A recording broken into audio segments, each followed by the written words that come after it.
Good morning everyone. ഞാൻ cent Sebastian സ്കൂളിലെ 8A Ryan ജോസഫാണ്. ഞാനിവിടെ പറയാൻ പോകുന്നത് ചാന്ദ്ര ദിനത്തിനെ കുറിച്ചാണ്.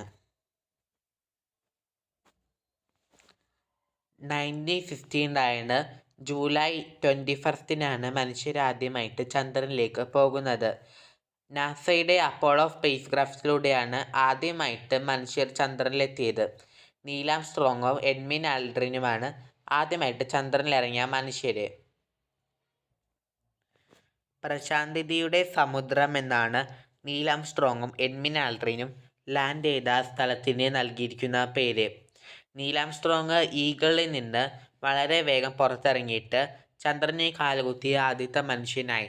Neil Armstrong 1 small step for a man, 1 giant step for a mankind എന്ന് ചന്ദ്രനിൽ ഇറങ്ങിയിട്ട് പറഞ്ഞു.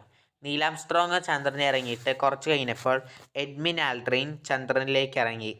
എന്നിട്ട് അവർ രണ്ടുപേരും ചന്ദ്രനിൽ നിന്ന് സാമ്പിൾസ് ശേഖരിച്ചു. എന്നിട്ട് കുറച്ച് മണിക്കൂറുകൾ കഴിഞ്ഞപ്പോൾ ഈ ലൂണാർ മൊഡ്യൂളിൽ നിന്ന് രണ്ടുപേരും കമാൻഡ് മൊഡ്യൂളിലേക്ക് പോയി. കമാൻഡ് മൊഡ്യൂളിലെ മൈക്കൽ കോളിൻസും നീൽ ആംസ്ട്രോങ്ങും പിന്നെ എഡ്വിൻ ആൽഡ്രിനും പിന്നീട് ഉണ്ടായിരുന്നു. അപ്പോളോ 11 സ്പേസ് ക്രാഫ്റ്റ് 3 മൊഡ്യൂളുകളായിട്ടാണ് ഉള്ളത്. ഒരു മൊഡ്യൂളാണ് കമാൻഡ് മൊഡ്യൂള്, വേറെ മൊഡ്യൂളാണ് സർവീസ് മൊഡ്യൂള്, പിന്നെ മൂന്നാമത്തെ മൊഡ്യൂളാണ് ലൂണാർ മൊഡ്യൂള്. ലൂണാർ മൊഡ്യൂളിന് ഈഗിൾ എന്നും പേരുണ്ട്. ലൂണാർ മൊഡ്യൂളാണ് ചന്ദ്രനിൽ ലാൻഡ് ചെയ്തത്. കമാൻഡ് മൊഡ്യൂളും സർവീസ് മൊഡ്യൂളും ആ സമയത്ത് ചന്ദ്രന് ചുറ്റിനും കറങ്ങുകയായിരുന്നു. മൈക്കൽ കോളിൻസ് ആയിരുന്നു ആ സമയത്ത് കമാൻഡ് മൊഡ്യൂളിൽ നിന്ന് അപ്പോളോ 11 സ്പേസ് ക്രാഫ്റ്റിനെ നിയന്ത്രിച്ചത്. ആ സെയിം ടൈമിൽ നീൽ ആംസ്ട്രോങ്ങും എഡ്വിൻ ആൽഡ്രിനും ചന്ദ്രനിലെ സാമ്പിൾസ് എല്ലാം ശേഖരിക്കുകയായിരുന്നു. എന്നിട്ട് നീൽ ആംസ്ട്രോങ്ങും എഡ്വിൻ ആൽഡ്രിനും രണ്ടുപേരും തിരിച്ച് കമാൻഡ് മൊഡ്യൂളിലേക്ക് തന്നെ പോയി. അതിനുശേഷം രണ്ടുപേരും തിരിച്ച് ഭൂമിയിലേക്ക് തന്നെ പോവുകയായിരുന്നു. ഭൂമിയുടെ അടുത്തെത്തിയപ്പോൾ സർവീസ് മൊഡ്യൂൾ കമാൻഡ് മൊഡ്യൂളിൽ നിന്ന് ഡിറ്റാച്ചഡായി. കമാൻഡ് മൊഡ്യൂൾ മാത്രമാണ് തിരിച്ച് ഭൂമിയിലേക്ക് എത്തിയത്. സർവീസ് മൊഡ്യൂൾ ഇപ്പോൾ സ്പേസിലാണ്. ലൂണാർ മൊഡ്യൂൾ ഇപ്പോഴും ചന്ദ്രനിൽ തന്നെയുണ്ട്. മനുഷ്യരെ ചന്ദ്രനിലേക്ക് എത്തിക്കാനായിട്ട് അമേരിക്കയാണ് ആദ്യം നോക്കിയത്. പക്ഷേ അതിനു മുമ്പേ തന്നെ സോവിയറ്റ് യൂണിയന് ചന്ദ്രനിലേക്ക് സ്പേസ് ക്രാഫ്റ്റിനെ വിടാൻ പ്ലാൻ ഉണ്ടായിരുന്നു. ലൂണ 1 എന്ന സ്പേസ് ക്രാഫ്റ്റ് ആയിരുന്നു സോവിയറ്റ് യൂണിയൻ്റെ ചന്ദ്രനിലേക്കുള്ള ആദ്യത്തെ സ്പേസ് ക്രാഫ്റ്റ്. ലൂണ 1 ചന്ദ്രനിലേക്ക് ഇമ്പാക്റ്റ് ചെയ്യിക്കാനായിരുന്നു സോവിയറ്റ് യൂണിയൻ വിക്ഷേപിച്ചത്. പക്ഷേ ലൂണ 1 ഒരു ഫെയിലിയർ ആയിരുന്നു. ചന്ദ്രനിലേക്ക് ലൂണ 1 വളരെ സ്പീഡിലാണ് പോയത്. അതിൻ്റെ അനന്തരഫലമായിട്ട് ലൂണ 1 ചന്ദ്രനിലെത്തിയില്ല. പകരം ചന്ദ്രൻ്റെ ഒരുപാട് അടുത്തുകൂടി കടന്നുപോയി. ലൂണ 1 ഫെയിലിയർ ആയിരുന്നെങ്കിലും ലൂണ 1 ആയിരുന്നു ഭൂമിയുടെ റൊട്ടേറ്റ് ചെയ്യുന്ന ഒരു ചിത്രം എടുത്ത ആദ്യത്തെ സ്പേസ്. ഭൂമി സ്വയം കറങ്ങുന്ന ചിത്രമെടുത്ത ആദ്യത്തെ സ്പേസ് ക്രാഫ്റ്റ് ആയിരുന്നു ലൂണ 1. ലൂണ 1 അതുപോലെ സൂര്യൻ്റെ സോളാർ വിൻഡിനെയും സ്റ്റഡി ചെയ്തു. ലൂണ 1 ശേഷം സോവിയറ്റ് യൂണിയൻ ലൂണ 2 വിക്ഷേപിച്ചു. Soviet Union Luna 1 launching failed ആയതുകൊണ്ട് ലൂണ 2 ലോഞ്ചിൽ ലൂണ 2 സ്പീഡ് കുറച്ചു. അതുകൊണ്ട് ലൂണ 2 സ്ലോയിലായിരുന്നു പോയത്. അതുകൊണ്ട് ലൂണ 2 കറക്റ്റായിട്ട് തന്നെ ചന്ദ്രനിലേക്ക് എത്തി. ലൂണ 2 ചന്ദ്രനിലിട്ട് ക്രാഷ് ലാൻഡ് ചെയ്യുകയായിരുന്നു ചെയ്തിരുന്നത്. മിഷൻ സക്സസ്ഫുൾ ആയിരുന്നു. സോവിയറ്റ് യൂണിയൻ്റെ പ്ലാന് ചന്ദ്രനിലേക്ക് ഒരു ഇമ്പാക്റ്ററിനെ അയച്ചിട്ട് ചന്ദ്രനിൽ ഒരു സ്പേസ് ക്രാഫ്റ്റിനെ കൂട്ടിയിടിപ്പിക്കണം. അപ്പോൾ അതിൻ്റെ അനന്തരഫലമായിട്ട് ചന്ദ്രനിൽ നിന്ന് ഒരുപാട് കഷ്ണങ്ങൾ തെറിച്ചു പോകും. ഇത്തരം കഷ്ണങ്ങളെ ഭൂമിയിൽ നിന്ന് ഈസി ആയിട്ട് സ്റ്റഡി ചെയ്യാൻ പറ്റും. അങ്ങനെ ചന്ദ്രനിലെ സ്റ്റഡി ചെയ്യാൻ പറ്റുമെന്നായിരുന്നു സോവിയറ്റ് യൂണിയൻ്റെ പ്ലാന്. ലൂണ 2 ശേഷം സോവിയറ്റ് യൂണിയൻ ലൂണ 3 വിക്ഷേപിച്ചു. ലൂണ 3 ചന്ദ്രനിൽ ഇമ്പാക്റ്റ് ചെയ്യാൻ വേണ്ടി ഉണ്ടാക്കിയ സ്പേസ് ക്രാഫ്റ്റ് ആയിരുന്നില്ല. ലൂണ 3 പകരം ചന്ദ്രൻ്റെ ഫ്ലൈ ബൈ നടത്തുകയായിരുന്നു ചെയ്തത്. ചന്ദ്രൻ്റെ ഒരുപാട് അടുത്തുകൂടി ലൂണ 3 കടന്നുപോയി. അപ്പോൾ ലൂണ 3 ചന്ദ്രൻ്റെ ഡാർക്ക് സൈഡ് ആദ്യമായിട്ട് മനുഷ്യർ കാണുന്നത്. ചന്ദ്രൻ്റെ ഭൂമിയിൽ നിന്ന് നോക്കുമ്പോൾ കാണാൻ പറ്റാത്ത സൈഡാണ് ചന്ദ്രൻ്റെ ഡാർക്ക് സൈഡ്. ചന്ദ്രൻ്റെ ഡാർക്ക് സൈഡിലായിട്ട് ലൂണ 3 ആദ്യമായിട്ട് മനുഷ്യർ കാണുന്നത്. ഭൂമിയിൽ നിന്ന് നോക്കുമ്പോൾ ചന്ദ്രൻ്റെ ഡാർക്ക് സൈഡ് കാണാൻ പറ്റൂലെങ്കിലും ചന്ദ്രൻ്റെ ഡാർക്ക് സൈഡിലും സൂര്യപ്രകാശം എത്തുന്നുണ്ട്. പക്ഷേ ഭൂമിയിൽ നിന്ന് നോക്കുമ്പോൾ ഡാർക്ക് സൈഡ് കാണാനായിട്ട് പറ്റൂല. ചന്ദ്രൻ്റെ ഡാർക്ക് സൈഡിലും ഭൂമിയിൽ നിന്ന് നോക്കുമ്പോൾ കാണാൻ പറ്റിയ സൈഡിലും ഉള്ള പാർട്ടിക്കിൾസ് വേറെയാണ്. അതിൻ്റെ കാരണം എന്താണെന്ന് ആർക്കും അറിയില്ല. അതിന് പിന്നിലുള്ള പണ്ട് ചന്ദ്രനുമായിട്ട് ഭൂമിക്കുണ്ടായിരുന്ന വേറൊരു ഉപഗ്രഹം കൂട്ടിയിടിച്ചപ്പോൾ അതിൻ്റെ അനന്തരഫലമായിട്ട് ഒരുപാട് കഷ്ണങ്ങൾ ചിതറിപ്പോയി. ഈ കഷ്ണങ്ങളെ തിരിച്ച് ചന്ദ്രനായിട്ട് കൂട്ടിച്ചേർന്നതിൻ്റെ അനന്തരഫലമാണ് ചന്ദ്രൻ്റെ ഒരു സൈഡ് കുറച്ചുകൂടി ഡിഫറൻ്റ് ആയിരിക്കും എന്നതാണ് ഒരു തിയറി. ആർക്കും ഷുവറായിട്ട് അറിയില്ല എന്താണ് ചന്ദ്രൻ്റെ ഒരു സൈഡ് കുറച്ചുകൂടി ഡിഫറൻ്റ് ആയതെന്ന്. സോവിയറ്റ് യൂണിയൻ ചന്ദ്രനിലേക്ക് സക്സസ്ഫുൾ ആയിട്ട് സ്പേസ് ക്രാഫ്റ്റിനെ വിട്ടതുകൊണ്ട് നാസയ്ക്കും ചന്ദ്രനിലേക്ക് സ്പേസ് ക്രാഫ്റ്റിനെ വിടാനായിട്ട് നാസയും തീരുമാനിച്ചു. പക്ഷേ നാസ ചന്ദ്രനിലേക്ക് മനുഷ്യരെ അയക്കാനുള്ള പ്ലാനും നാസയ്ക്കുണ്ടായിരുന്നു. അങ്ങനെ നാസ അപ്പോളോ 1 എന്ന മിഷൻ തുടങ്ങി. അപ്പോളോ 1 കുറച്ച് ആസ്ട്രോണറ്റ്സിനെ ചന്ദ്രനിലേക്ക് എത്തിക്കാനായിരുന്നു അമേരിക്കയുടെ പ്ലാന്. പക്ഷേ അപ്പോളോ 1 സ്പേസ് ക്രാഫ്റ്റ് ആകാശത്ത് വെച്ച് തന്നെ കത്തിച്ചാമ്പലായി. അതിലൂടെ അപ്പോളോ 1 എല്ലാ അമേരിക്കൻ ആസ്ട്രോണറ്റ്സും മരിച്ചു പോവുകയും ചെയ്തു. പിന്നീട് അമേരിക്ക അപ്പോളോ 7 എന്ന ഒരു ദൗത്യം തുടങ്ങി. അതിലൂടെ മനുഷ്യരെ സ്പേസിലേക്ക് എത്തിക്കാനായിരുന്നു അമേരിക്ക നോക്കിയത്. ചന്ദ്രനിൽ എത്തിക്കാനൊന്നായിരുന്നില്ല അപ്പോളോ 7 പ്ലാന്. പക്ഷേ സ്പേസിലേക്ക് എത്തിക്കാനായിട്ട് അമേരിക്കക്ക് സാധിച്ചു. പിന്നീട് അമേരിക്ക അപ്പോളോ 7 വിജയകരമായതുകൊണ്ട് തന്നെ അമേരിക്ക പിന്നെയും പല പല മിഷൻസ് നടത്തി.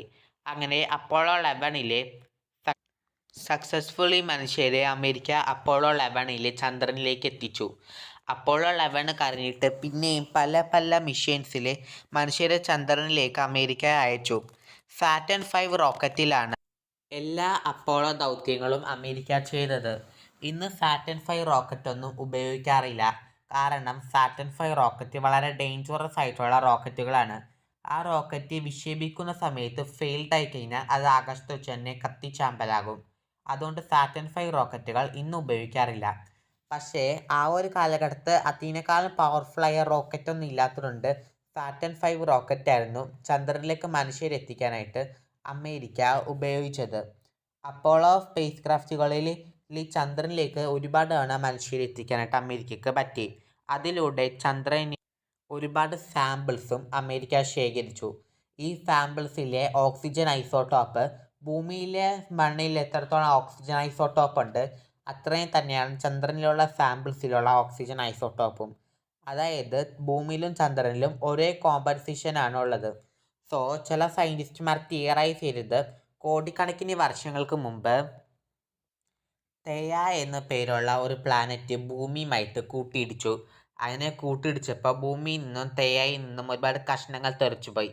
ഈ കഷ്ണങ്ങളാണ് ചന്ദ്രനായിട്ട് മാറിയതെന്നാണ് ഒരു തിയറി. അതുപോലെ തന്നെ വേറെയും കുറേ തിയറികളുണ്ട്. പക്ഷെ ഇപ്പോൾ ഏറ്റവും കൂടുതൽ അക്സെപ്റ്റഡ് ആയിട്ടുള്ള തിയറി ചന്ദ്രന് ഇങ്ങനെ ഒരു കൊളിഷനിൽ നിന്നുണ്ടായി എന്നതാണ്. ഈ തെയ എന്ന പ്ലാനറ്റ് എവിടെ നിന്നാണ് വന്നത് എന്ന് ആർക്കും അറിയില്ല. അതുപോലെ തന്നെ ഇനി തെയയിലെ കമ്പോസിഷൻ മനസ്സിലാക്കുന്നതിലൂടെ ഇനി ഫ്യൂച്ചറിൽ തെയ എവിടെ നിന്നാണ് വന്നതെന്ന് മനസ്സിലാക്കാൻ പറ്റും. ഒരു പ്ലാനറ്റ് ഔട്ടർ സോളാർ സിസ്റ്റത്തിലാണെങ്കിൽ അതിൽ ഒരുപാട് കൂടുതലായിരിക്കും അതിലെ വെള്ളവും അതിലെ അമോണിയയും. ഔട്ടർ സോളാർ സിസ്റ്റം എന്ന് പറഞ്ഞാൽ ആസ്ട്രോയിഡിന് ബെൽറ്റിന് പുറത്തുള്ള സ്ഥലമാണ് ഔട്ടർ സോളാർ സിസ്റ്റം. നമ്മുടെ സോളാർ സിസ്റ്റത്തിൽ ഔട്ടർ സോളാർ സിസ്റ്റത്തിലുള്ളത് ജൂപ്പിറ്ററും സാറ്റേണും യുറാനസും നെപ്റ്റ്യൂണുമാണ്. ഈ പ്ലാനറ്റുകൾക്ക് ചുറ്റിനുമുള്ള ഉപഗ്രഹങ്ങളിലെല്ലാം വലിയ അളവിൽ വെള്ളവും ഐസുമുണ്ട്. ഈ ജൂപ്പിറ്ററിൻ്റെ ഉപഗ്രഹമായ യൂറോപ്പയിലും സാറ്റൻ്റെ ഉപഗ്രഹമായ എൻസെലാഡസിലും വലിയ അളവിൽ ഐസ് ഉണ്ട്. ഇതിൽ വലിയ അളവിൽ വെള്ളമെല്ലാം ഔട്ടർ സോളാർ സിസ്റ്റത്തിലുള്ള ഉപഗ്രഹങ്ങളിലും അവിടുത്തെ ആസ്ട്രോയിഡുകളിലും എല്ലാം ഉള്ളതാണ്. ഇന്നർ സോളാർ സിസ്റ്റത്തിൽ കമ്പാരിറ്റീവ്ലി അത്രയും വലിയ അളവിൽ വെള്ളമുള്ളതല്ല. ഭൂമിയുള്ളത് ഇന്നർ സോളാർ സിസ്റ്റത്തിലാണ്. അതിലെ ചൂട് ഇന്നർ സോളാർ സിസ്റ്റത്തിൽ ചൂട് ഒരുപാട് കൂടുതലാണ്. കൂടുതലും വെള്ളമുള്ളത് ഔട്ടർ സോളാർ സിസ്റ്റത്തിലാണ്. സോ തെയയിൽ വലിയ അളവിൽ വെള്ളമുണ്ടെങ്കിൽ ചിലപ്പോൾ തെയ ഔട്ടർ സോളാർ സിസ്റ്റത്തിലായിരിക്കും ഉണ്ടായിട്ടുണ്ടാവുക. പക്ഷേ സ്റ്റിൽ ഔട്ടർ സോളാർ സിസ്റ്റത്തിലുള്ള ആസ്ട്രോയിഡുകളും സെൻറ്റോറസുകളും തെയയുമായിട്ട് കൂട്ടിയിടിച്ചിട്ടുണ്ടാവും. അപ്പോൾ അങ്ങനെ കൂട്ടിയിടിയുടെ ഫലമായിട്ടായിരിക്കും ചിലപ്പോൾ തെയയിൽ വെള്ളം എത്തിയിട്ടുണ്ടാവുക. ഭൂമിയിലേക്ക് വെള്ളം എത്തിയത് മിക്കപ്പോഴും ആസ്ട്രോയിഡുകളിൽ നിന്നായിരിക്കും. ഔട്ടർ സോളാർ സിസ്റ്റത്തിലുള്ള സെൻറ്റോറസുകളും ഔട്ടർ സോളാർ സിസ്റ്റത്തിലെ ആസ്ട്രോയിഡുകളുമെല്ലാം ഭൂമിയുമായിട്ട് ചിലപ്പോൾ കോടിക്കണക്കിന് വർഷങ്ങൾക്ക് മുമ്പ് കൂട്ടിയിടിച്ചിട്ടുണ്ടാവും. ഈ ആസ്ട്രോയിഡുകളിൽ നിന്നായിരിക്കും ഭൂമിയിലുള്ള ഓർഗാനിക് മോളിക്യൂൾസും അതുപോലെ വെള്ളവും എത്തിയിട്ടുണ്ടാവുകയാണ് തിയറി. പക്ഷേ സോളാർ സിസ്റ്റത്തിലെ എല്ലാ ആസ്ട്രോയിഡുകളുടെ ടോട്ടൽ സൈസും ഭൂമിയുടെ അത്രയും സൈസ് അല്ല. സോ ഭൂമിയിലുള്ള അത്രയും വെള്ളം ആസ്ട്രോയിഡുകളിൽ നിന്ന് വന്നെയാണോ എന്ന് വേറെ ചില സയൻറ്റിസ്റ്റുമാർക്ക് സംശയമുണ്ട്. വേറെ ചില സയൻറ്റിസ്റ്റുമാർ പറയുന്നത് ഭൂമിയിലുള്ള വെള്ളം സൂര്യൻ്റെ സോളാർ വിൻഡിൽ നിന്നുമാണ് ഭൂമിയിലെത്തിയത് എന്നാണ്. അതുപോലെ തന്നെ ഭൂമിയിലെ ഈ തിയയിലെ കോമ്പോസിഷൻ സ്റ്റഡി ചെയ്യുന്നതിലൂടെ തെയ്യ എന്ന പ്ലാനറ്റ് എവിടെ നിന്നാണ് വന്നതെന്ന് ഫ്യൂച്ചറിൽ സയൻറ്റിസ്റ്റുമാർക്ക് മനസ്സിലാക്കാനായിട്ട് സാധിക്കും. ചന്ദ്രൻ ഇപ്പോൾ ഭൂമിയിൽ നിന്ന് അകന്ന് പോയിക്കൊണ്ടേയിരിക്കുകയാണിപ്പോൾ. അതിനു കാരണം ഭൂമി കറങ്ങാനായിട്ട് 24 മണിക്കൂർ പിടിക്കും. ചന്ദ്രൻ ഭൂമിക്ക് ചുറ്റിനും ഒരു തവണ കറങ്ങാനായിട്ട് കുറേ ദിവസങ്ങൾ പിടിക്കുന്നതാണ്. അതിൻ്റെ അനന്തരഫലമായിട്ട് ചന്ദ്രൻ ഭൂമിയിൽ നിന്ന് അകന്ന് പോയിക്കൊണ്ടിരിക്കുകയാണ്. ഇതുപോലെ തന്നെയാണ് മിക്ക പ്ലാനറ്റുകളിലും. ഇപ്പം മാർസിന് ചുറ്റിനും 2 ഉപഗ്രഹങ്ങളുണ്ട്. അതിൽ ഒരെണ്ണം മാർസ് സ്വയം കറങ്ങാൻ എത്ര സമയം പിടിക്കും അതിനേക്കാൾ പെട്ടെന്ന് മാർസിന് ചുറ്റിനും ഓർബിറ്റ് ചെയ്യും. ആ ഒരു ഉപഗ്രഹമാണ് ഫോബോസ്. അതുകൊണ്ട് ഫോബോസ് മാർസിൻ്റെ അടുത്തേക്ക് വന്നുകൊണ്ടിരിക്കുകയാണ്. അതുപോലെ വേറൊരു ഉപഗ്രഹമാണ് ഡീമോസ്. മാർസ് ഒരു തവണ കറങ്ങാൻ എത്ര നേരം പിടിക്കും അതിനേക്കാൾ കൂടുതൽ നേരം പിടിക്കും ഡെയ്മോസ് ഒരു തവണ മാർസിന് ചുറ്റിനും കറങ്ങാൻ. അതുകൊണ്ട് ഡീമോസ് മാർസിൽ നിന്ന് അകന്നു പോയിക്കൊണ്ടിരിക്കുകയാണ്. അതുപോലെ തന്നെയായിരിക്കും സാറ്റർൻ്റെ ഉപഗ്രഹമായ ടൈറ്റനും സാറ്റർണിൽ നിന്ന് അകന്നു പോയിക്കൊണ്ടിരിക്കുകയാണ്. ഇതുവ രീതിയിലായിരിക്കും മിക്ക ഉപഗ്രഹങ്ങളും ഉണ്ടായിരിക്കുക. കറൻ്റ്ലി ഈ ചന്ദ്രനും ഭൂമിയിൽ നിന്ന് അകന്നു പോയിക്കൊണ്ടിരിക്കുകയാണ്. കോടിക്കണക്കിന് വർഷങ്ങൾക്ക് മുമ്പ് ചന്ദ്രൻ ഭൂമിയുടെ അടുത്തായിരുന്നു നിലനിന്നിരുന്നത്. വേറെയും നക്ഷത്രങ്ങൾക്ക് ചുറ്റിനും പ്ലാനറ്റുകളുള്ളതാണ്. ഇത്തരം പ്ലാനറ്റുകളാണ് എക്സോ പ്ലാനറ്റ്സ് എന്ന് പറയുന്നത്. ഒരുപാട് എക്സോ പ്ലാനറ്റുകളെ കണ്ടുപിടിച്ചിട്ടുണ്ട്. ഇതിലെ എക്സോ പ്ലാനറ്റുകൾക്ക് ഭൂമിക്ക് ചുറ്റിനും ഉപഗ്രഹങ്ങളുള്ളതുപോലെ ചിലപ്പോൾ ഇത്തരം എക്സോ പ്ലാനറ്റുകൾക്ക് ചുറ്റിനും ഉപഗ്രഹങ്ങൾ ഉണ്ടാകാനായിട്ട് ചാൻസ് ഉണ്ട്. ഇത്തരം ഉപഗ്രഹങ്ങളാണ് എക്സോ മൂൺസ്. ഒരു എക്സോ പ്ലാനറ്റിന് ചുറ്റിനും ഇതുവരെ എക്സോ മൂൺ കണ്ടുപിടിച്ചിട്ടില്ല. പക്ഷേ ഒരുപാട് കാൻഡിഡേറ്റുകളുണ്ട്. അത്തരത്തിലുള്ള കാൻഡിഡേറ്റുകളിൽ ഒരു കാൻഡിഡേറ്റാണ് കെപ്ലർ 1625b. കെപ്ലർ 1625bയുടെ പ്രത്യേകത, കെപ്ലർ 1625bനെ സയൻറ്റിസ്റ്റുമാർ അതിൻ്റെ ട്രാൻസിറ്റ് നിരീക്ഷിച്ചുകൊണ്ടിരിക്കുകയായിരുന്നു. ഒരു നക്ഷത്രത്തിൻ്റെ മുമ്പിൽ കൂടി അതിൻ്റെ ഗ്രഹം കടന്നു പോവുകയാണെങ്കിൽ നക്ഷത്രത്തിൻ്റെ പ്രകാശം ഭൂമിയിൽ നിന്ന് നോക്കുമ്പോൾ ഇത്തിരി ഡിം ആകും. ഇതാണ് ട്രാൻസിറ്റ്. ട്രാൻസിറ്റിനെ ഓസ്കൾട്ടേഷൻ എന്നും പറയും. അങ്ങനെ കെപ്ലർ 1625bയുടെ ട്രാൻസിറ്റ് സയൻറ്റിസ്റ്റുമാർ നോക്കുമ്പോൾ കെപ്ലർ 1625bയുടെ ട്രാൻസിറ്റ് ഇത്തിരി ഡിലേഡായി. അതിന് കാരണമെന്ന് ആർക്കും അറിയില്ല. പിന്നീട് നടത്തിയ സ്റ്റഡീസിലൂടെ കെപ്ലർ 1625bയുടെ ട്രാൻസിറ്റ് കഴിഞ്ഞപ്പോൾ വേറെ ഒരു അൺനോൺ സെലസ്റ്റിയൽ ബോഡിയുടെ ട്രാൻസിറ്റ് നടന്നുവെന്ന് കണ്ടെത്തി. ചിലപ്പോൾ കെപ്ലർ 1625bക്ക് ചുറ്റിനും നെപ്റ്റ്യൂണിൻ്റെ അത്രയും വലിപ്പമുള്ള ഉപഗ്രഹങ്ങൾ ഉണ്ടാക്കാനായിട്ട് ചാൻസ് ഉണ്ട്. Thank you.